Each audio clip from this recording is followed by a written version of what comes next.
semuanya, di video kali ini aku akan bahas satu saham yang di-request oleh penonton, yaitu saham DMMX atau Digital Media Tama Maxima. Mereka itu bergerak di bidang digital ya.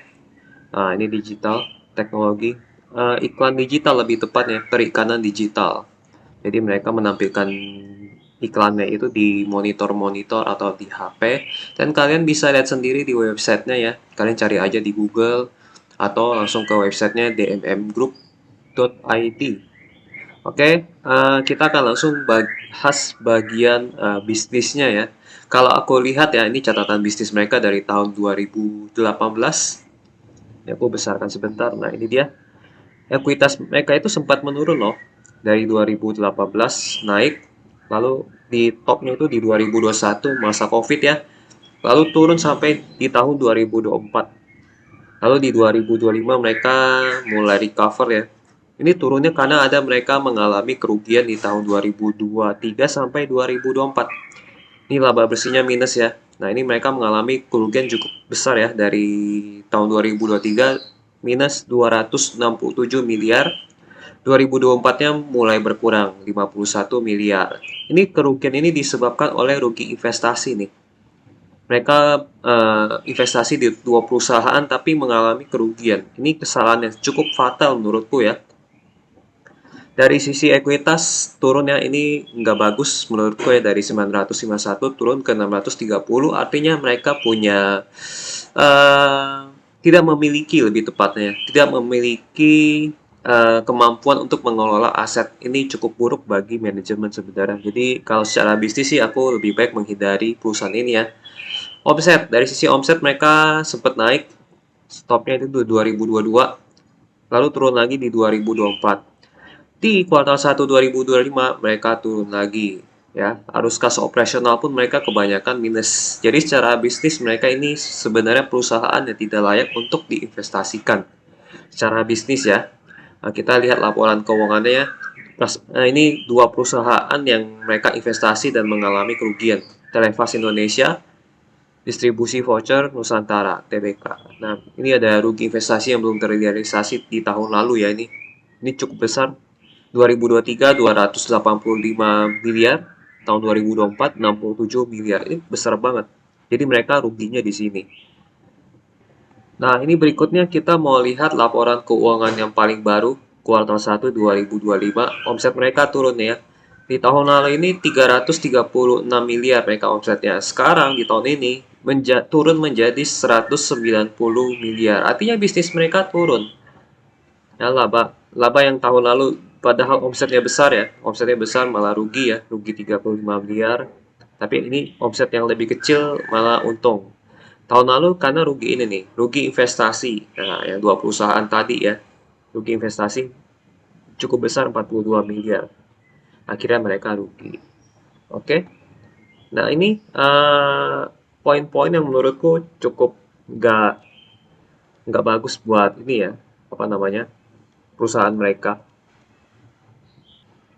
Jadi langsung kesimpulan aja, dari sisi bisnis untuk saat ini saham ini tidak cocok untuk investasi jangka panjang ya. Karena nilai ekuitas sempat turun karena kerugian investasi yang menandakan direksi kurang bijak dalam mengelola aset. Ini harus dihindari perusahaan seperti ini ya. Ada penurunan omset, artinya bisnisnya sedang mengalami penurunan. Ini disebabkan karena bisnis DMMX ini termasuk bisnis yang mudah digeser oleh pesaing. Karena bisnis utama mereka adalah iklan digital, jadi semua orang bisa. Aku tinggal beli monitor, terus pasang software, pasang iklan, beres. Jadi benar-benar bisnis yang mudah ditiru dan mudah mendapat pesaing. Akhirnya efeknya ya omset mereka turun ya, kita lihat ya.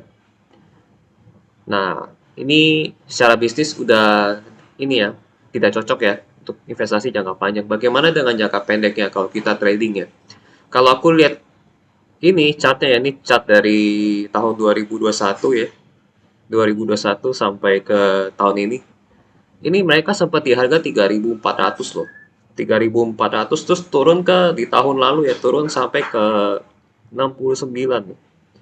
69, sekitar 69 70 lah ya, kita anggap 70.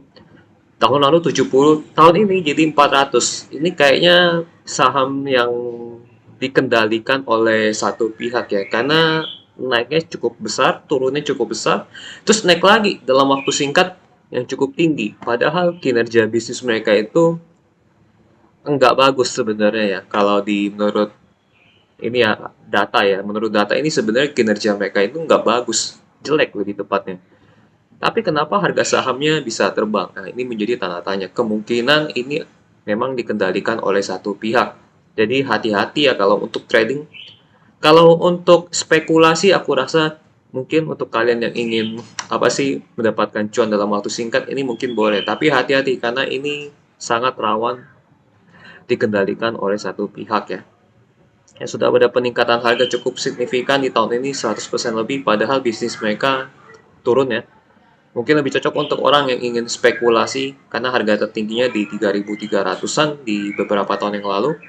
Dan sekarang harganya 440-an ya. 400-an lah ya. Gitu. Oke, catatan. Harga saham di MMX sangat rawan gorengan ya. Tadi aku udah bilang, hati-hati.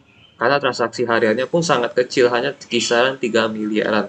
Yang mana angka ini sangat mudah dibawa ke atas maupun dijatuhkan ke bawah oleh salah satu pihak yang bermodal mungkin puluhan miliar.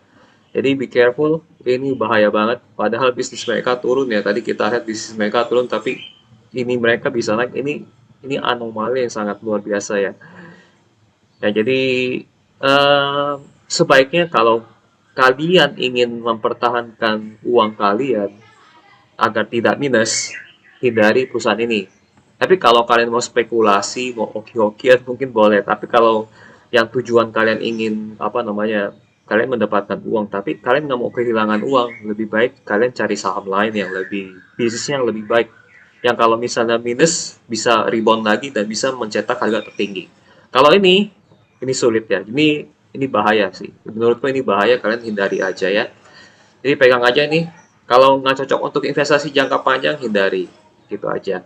Oke, sampai jumpa di video lainnya. Kalau misalnya ada informasi yang kurang atau informasi yang salah, kalian boleh tulis di kolom komentar, kalian boleh koreksi, atau kalian boleh tambahkan informasinya. Oke, bye-bye.